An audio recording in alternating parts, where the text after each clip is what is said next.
Nomiansa abo, nomiansa eboseya. Mansi ni mantam kase ebo ayaka bom se nomiansa kase ebo. Ena yede ebremwen. Ensemo no de ebabe enie. Ekubia ensha bayanse eyemienu won aka won ho abom akodo ma mansi mu na dwuma so wo madi na wie yi yede ho nsem ebeto wanim. Ghana mampanyini nana ado danko akufo ado ebedi akonwanom. Wo shebo se Teachers Nurses Training Allowance or the baba. Abeto biase abansu otwam Education Minister se eyenkontompo. Edanya wasi se KG Block Emma Ridge Experimental School no enedai sunwani mansi kropon aya mamre ne amane adane ahye school ne nsan. Obi na ba nonyom osi jaishi nanu apetesi dia. Yanchi video ya mbeyeum. Emre bia ba emre sebedefia wo mu ebobo ho se wi ahaban no yenyentum for commercial and industrial purpose anopai yedi hu nkomo Sompa tertiary games baso wachina na nepe ni behwe sukura ebesi aka no bia dwananum na wiei obeti bi senior wie ya ene ebehu chale wei ene nsem bi ne mu a eka ho a yaboabo ano se kasebo join wo Facebook Ubehu de ekoso ene de eko ene de eba nyina. Medin the honorable. Enkurasifo nyina hene. Nana poku piesie fa sem chemene. Akwie nyako abro no mana wudi achi ewo ye Facebook ne so anu ahwani so ade o. Bo Sompa 98.9 FM Sompa 98.9 FM near the asidana ma 5G drink miso fruit drink sawonom one what difference ewo onipa da sani drink awanom nyina mu afei ensam no ni nkyeremu eni onmonyafo kwasi amia okyereme eyemra hyebedwani ema adehyiam ewo sunwani east abato empesua ne so wasi KG Block ama Ridge Experimental School serebe ya motofo nkuma no won benya baabi atena na wo masua de ama ho ahehan wonom na enedai ya wo dane dan no ede ahye school ne nsa no ena wo ma onmonyamfo John Ansu Kumi ya wo ye Mercy Krachipani ewo sunwane kosi na namu na wode edan no ehye school no ensa na ebra wode dan no ehye school no ensa wo kasa no sen onmonyamfo kwasi amia okyereme ya wo ya mra hyebedwani ma de hye wo sunwane east ha no na ni swade hunu kase pa ne sen omayimu aban na ni swade hunu se suku ene nwomasua ebedru obi bia boboa no saa na eye na ekoma so bisade em enu nti oba sunwane east ya enkuro nkuma ewo ha nyina dodo no a ya baabi a suku eni ho no waye se obenya suku akọ baabi a suku wo ho na won ho kyere wo mo nso no wasisi bi ewo ho wasisa KG Block yi enya Ridge Experimental School ho nko na wo manya bi suku ahodo ne nso so enya bi onmanyamfo John Ansu Kumi yenim se enwomasua de enne yeka ohia bubura ye nyina ye bom modern se bi toase se enye omanga na mponko awo nanso amanaman nyina modern mo ye boss e bi toase no ade ba akopa ye nyina ye ka ye nye ho akyinyi kura no se ye yo a ebetimi amasa ade na ba mu no ene enwomasua eno nti ohun se bia ba ako a obom modern se obehye kina na ho ode nyina no ode be wuram se na be ya ibenya sa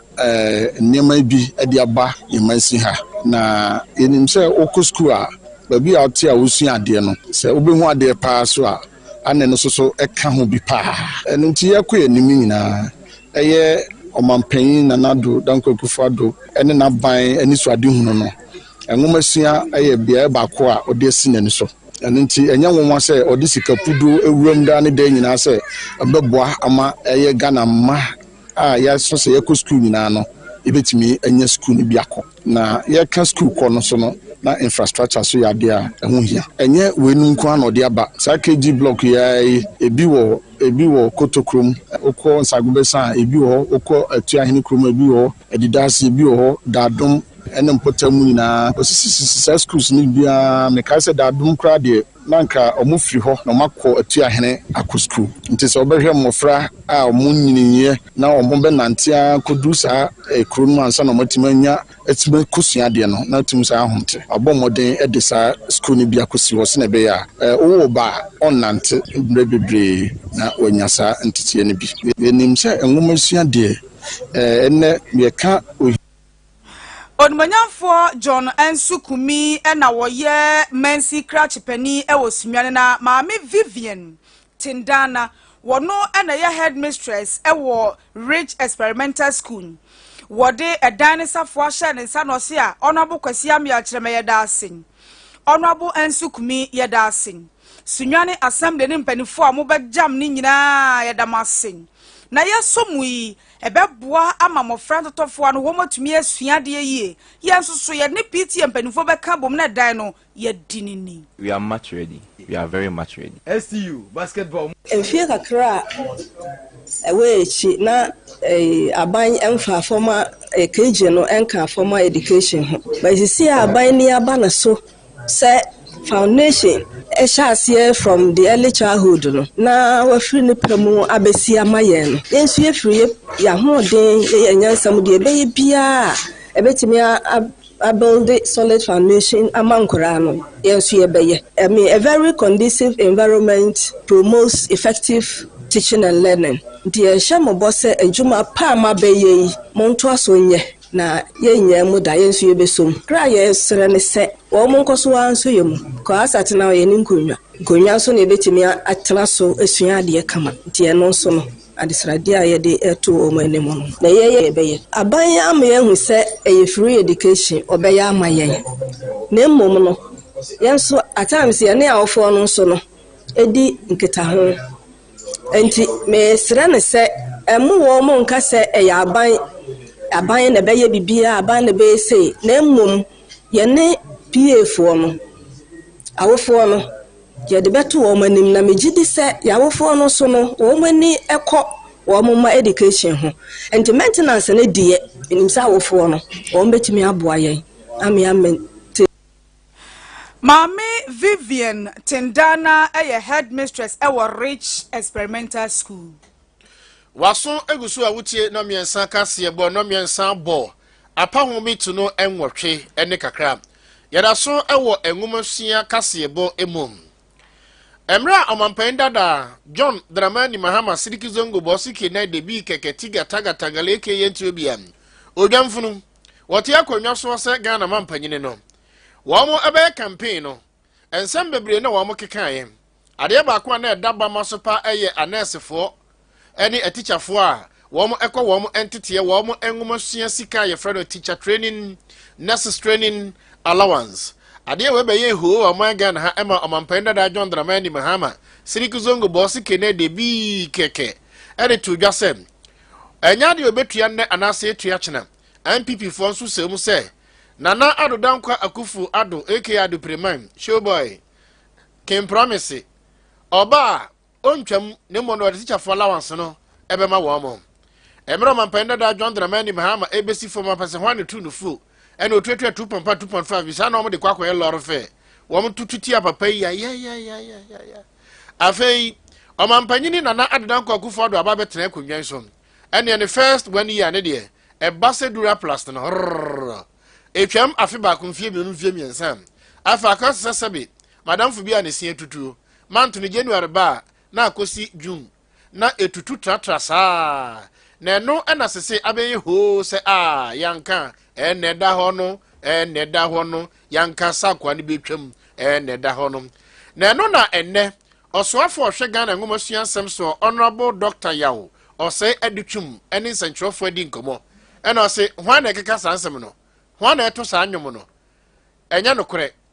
mi ma so ya medano ananado apa am se medano no nanado nka nkyere meda se teachers and nurses training allowances no ye betwam oso wo mu ntwam na entwam twena oso afo di sasemi to dwa bra na watete akaka bebe se wo mo se MPP aban nanada nkokufo adote akonwa so wo mo eba betwam oso enya no kre da biara da onabo osai aditwum adito dwa na o kire mu se na nado hyehyɛ pa wo edema eye asuafo a wo mo ewo anese ene a teacher fo tete ya bia no afie kura na wo be hye mu kenapa nti ode te Ghana fo nyina anim se ma wo mfa ngoma sua ene eye anese fo suku enye amannwosem emmoa emampuntu entimi enkoso oso afo esan so edetu edwasem enhyehyɛ papa bia bronika ne eye policy a aban eye no ogusu eye ede ama anesefo ene a teacherfo a wo mo nurses and teacher training allowance wo mo ewo mantam du ensie ne mu nyina enti obi yanka na kuma ento ne yam esan se aban no egun hyehyɛ pasom ena sankyerefo bisa ne se enti so far wo de anesefo na teacherfo kasan ena ode tu jase kade kakra wom no na ban ne obetimi bi obetua se be ya ngoma suampuntu obetimi akoso na apomuden so etumi akoso Yakuyanim Mihoso International Foundation Eyeku a ensha bayase womo pre onipa dada setena mu yedien womo ne basic need Ghana no so yeku a ensha bayase na aka bomu womo akọ Doma Central Mansini no emun na eni se omayi mu ye wonyare wo binumu ase eye nipa na se ya posa nipa kro no ebi te se kwataya de ebi te se jepim na ne naye kakraka ba ko chen ba ko nyarewa binumu a etesa no ye no neglected tropical diseases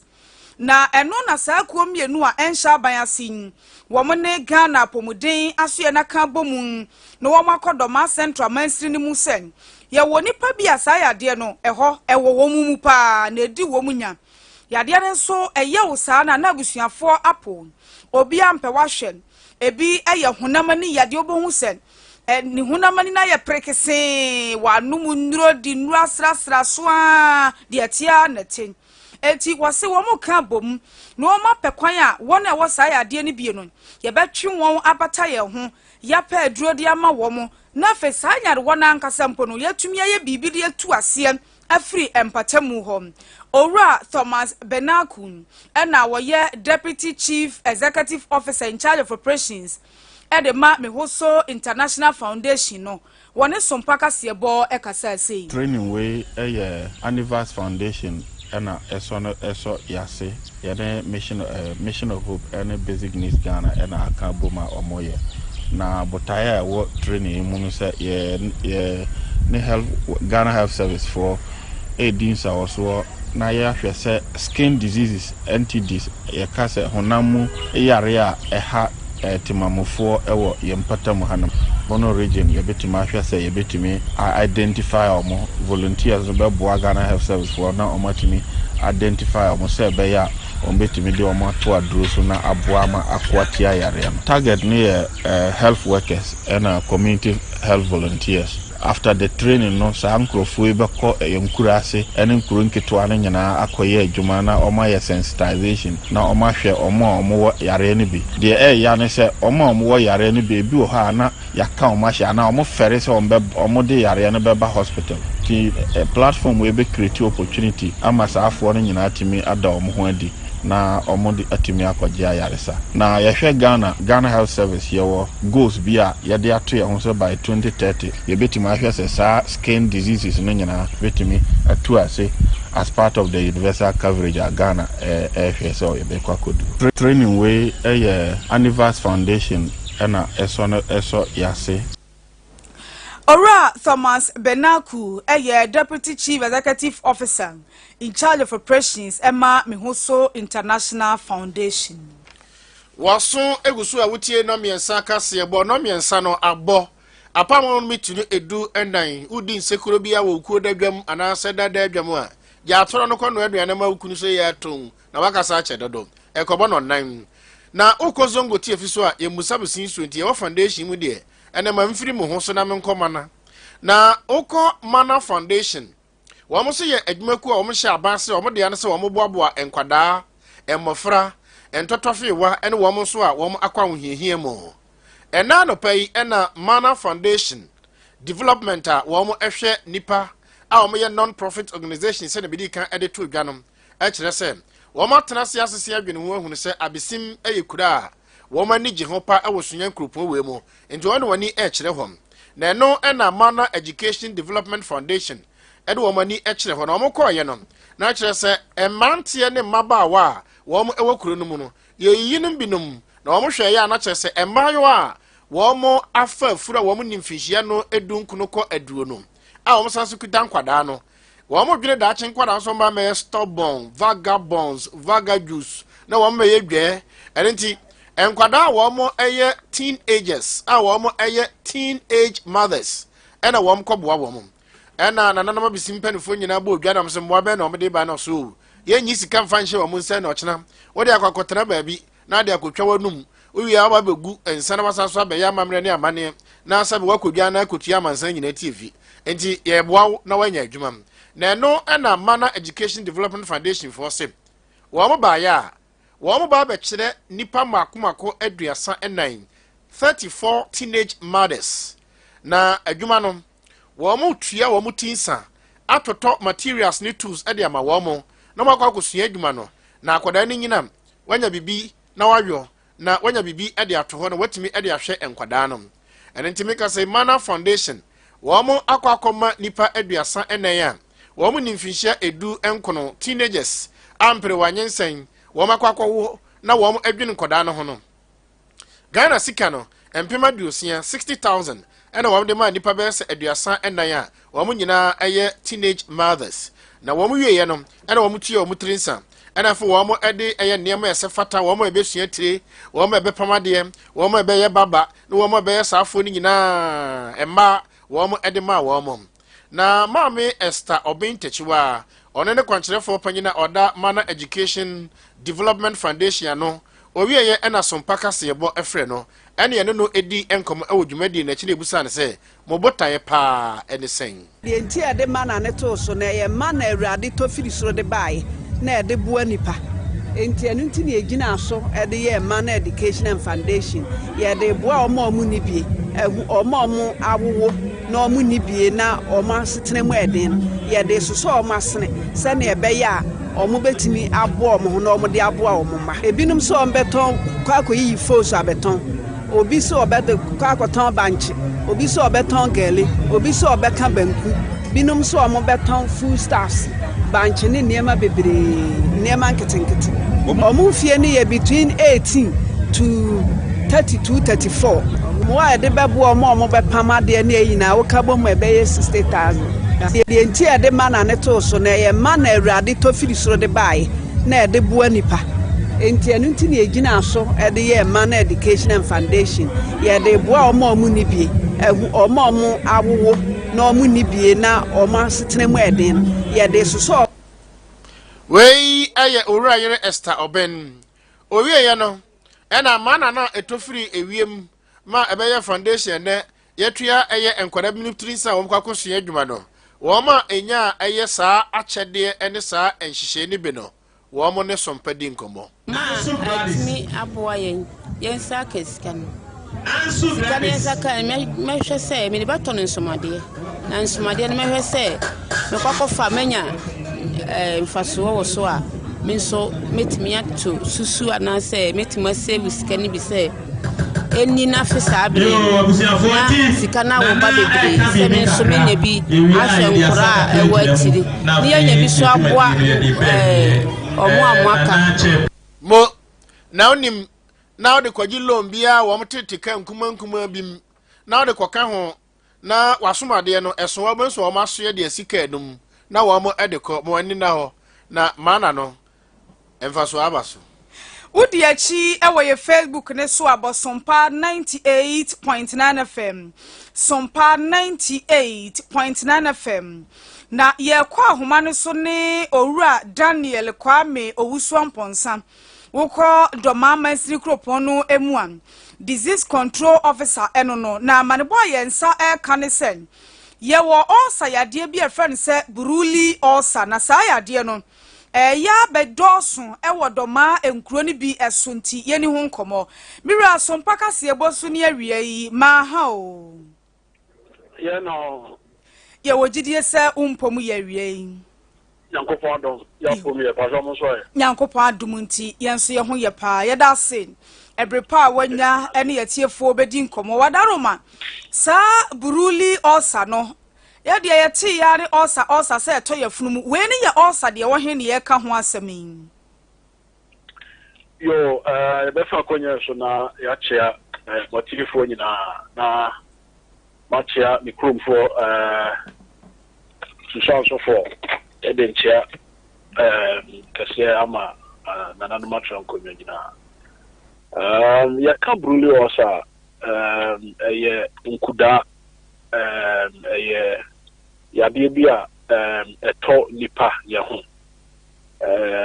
na ehase te se mpompo ana se te se ni adwaye atwe obi bia okuru atu obi na dwaye atwe obi no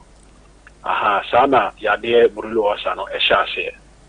ehye hunam dua no ya skin no ase na se ya ntumi anye ho hwea na edi nan eko na nim no na abepai aye kru aha enti eye yade a ye be kan se aboa ode ba no ye fe no mycobacterium osram na saboa no ewo TB moa edi TB ayen samanwa eba no sa na busua no na sa yade e free mpempi no won ya na oye adwuma ewo nsuo ho te se omo a omodo emo omo a omo edo vegetables omo a omo etu anwea sand winners eno omo a mofra omo eko omo ko fish omo ko fishing safo ye eni nipa really osa no etai enya omo pa na nhwemu so akyere se etumi nya mofra omo ewo below 15 years more than any other age groups. It is so desire na ya de bruli osa no ne na husuo kakra me beto ti for admin. Miri ankra ye nya ne kire se do mampatamu ho no enkro ni bi ewo ho a eya akodoso ewom wadaro ma edia ne ye de boye ho ban etia saa yade yi yo le no kre ye ho ye shase ye ho hwehwemu from 2010 and I shase epe hu ye ewo doma mansinimu ha aya pombi aso ye no na sabre no mu no yenya NGO bia na ye fra o map international omo na be so ya sinema ye yes adwi omo bo yenya ba be see every 2017 banana map international for no eja ye muso na they say no anikasem na anigisema abane say you know basic needs any mihoso for abeso ye mu a omo eboa ye na ya pay ya de no na yetumesi ya no kwan obi ebetumi abono ho ban se be ya onya ya de ahobambo kese pa no ene se yennuanu ma omo edo ewo ensuo ho omo edo omo edua atosode vegetable so ene na sefo ewo nsuo ho no safo no ebehye bibiti se Wellington boot ana se obehye ntade a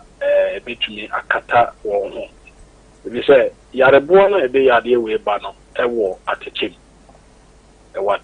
enti se wo hye Wellington boot ana wo hye atade we betumi akata wo ho a emwa emma into contact with the human skin na watumi akwakofa yade no aba ena de esan edi ho kese pa ehia ye no se uhu yade na obetumi de apantem uhu yade na obetumi de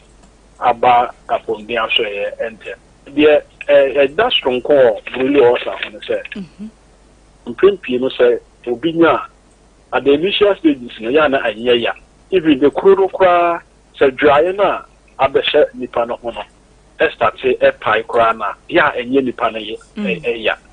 because ya de no betumi akeka kwa akiri pa ayo kuro pacha no ya na enye ya nso behwa na edidi ko nipadua no opem say ebia ebeye infected infected dia hono de ya na ya no ekosoro pa enti ya na enye ya nti no okay omo nya ya de no emfa ma ya resabia ntem aha enti na yes se ye betumi ahunu ntem ye de aba ya resabia ntem enti obisa ya de wo yo obani ya nasi pia wie ibrepa wanya ne Sompa FM adi nkomo yes da se pa ya misha Ora Daniel Kwame Owusu Amponsa ene ye doma mensiri mu disease control officer. Yenwie kasebo na nene Sompa tertiary games a ochina eba so no. Suku a ekwa akosi akan no wo mu nyina eba studio ha wabra na Premier Sports guso koso nene de ejai. We ya wochina me na meje na akwa akoye enumdwa nko a na agoro ne fom ochina nyame ya adum firi anopa no nsia kopem se anwumere bebo na ye behunu volleyball de odi nkunim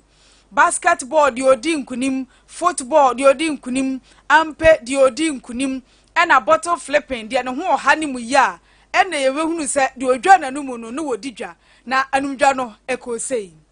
We are much ready. We are very much ready. STU basketball moje for sure. Yes, unko bia for mo also unko na ekwa for nti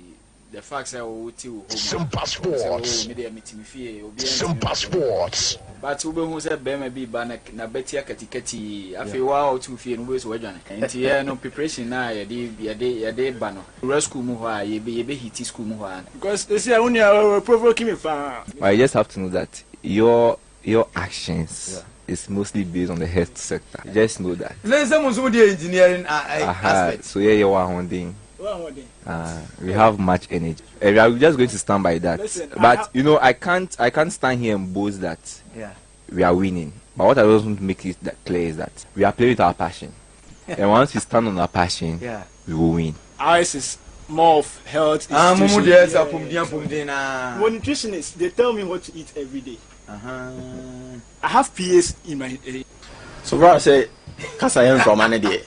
almost the amodian from and me hear more videos in more posting this year. A lot of them EBG experience well because I know a lot of them are be training or STU. Yaba. Oka Kelvin dia mu omoka ban volleyball but life in college. We are much ready. Sompa tertiary games akansi for no anumdwa bi ene na wuti yi afi yankoshe lawyer edudakun ede ato edwase wi eniama hodo a wo mo ede aba abonte a wo mo kire sesen ka be yi a wo mo hwe so betimi legalize na yatimi ede wi ahabani bi etiaye empuntudwuma na atwiska de abra ye no ka be boa papa na asemi todwa na na pay se bill bi akoto mrahye bejafie se Narcotic Control Commission for Chesebe ya ahaban na boys no eguzongo so dan ha wo ma hia ma wo kasa no empengwa azam wo mo emakwa na ahaban mu mayenom na mo no yenhwe se betimi ede aye enku ni semina ne niema hodo no ebebo amama ga na enya so emfa so se o hwe eye marijuana na se we se ne friend na ahaban nyame na abo plan anka senye ni abuse anya de boni empenifon so asehwe mahu se ye wonfa so bien ewo sa eye weed na mum encrophobi use a omuma na ye abusive no ena sei nipa enu nti amaye ye ne se Ghana mremo no unti ni nishu saade no sesi a ye hu se wiase ama nyina no eye weed no emfaso abaso in terms of industrial use any medicinal purposes ahaban a ewu potential no ewosro enu nti no se aman enya sika efim na yenso ya sase support the growth nti na say criminalize the growth when we can use it for commercial use abozege owie ya pe ena suhyefa yemua ena nkwantabisa efre lawyer Dr. Morris Ampao ena ebusansa lawyer enti sa asem ya wo mo se eyewi ahaban no yen export mfankwa monone na yenfanye empuntudwuma no na sika wompa na tese no se awurade nyankopon di Ghana for madwene ni doda yebra yebra yefoso yebra na no dawo kwa entiro ya hwe yi na ade ya ife ne wi say youth no ya abuse wo Ghana no obeka so commercialization ye pa ye be ko ye duro ye pa ye be export ye pa ye be product media ye the way ye be adwia omo ye ngano ikura no is so for adwia no dan gani ikura o dan gani o ka tell say ye ndie wi obeja banche we wi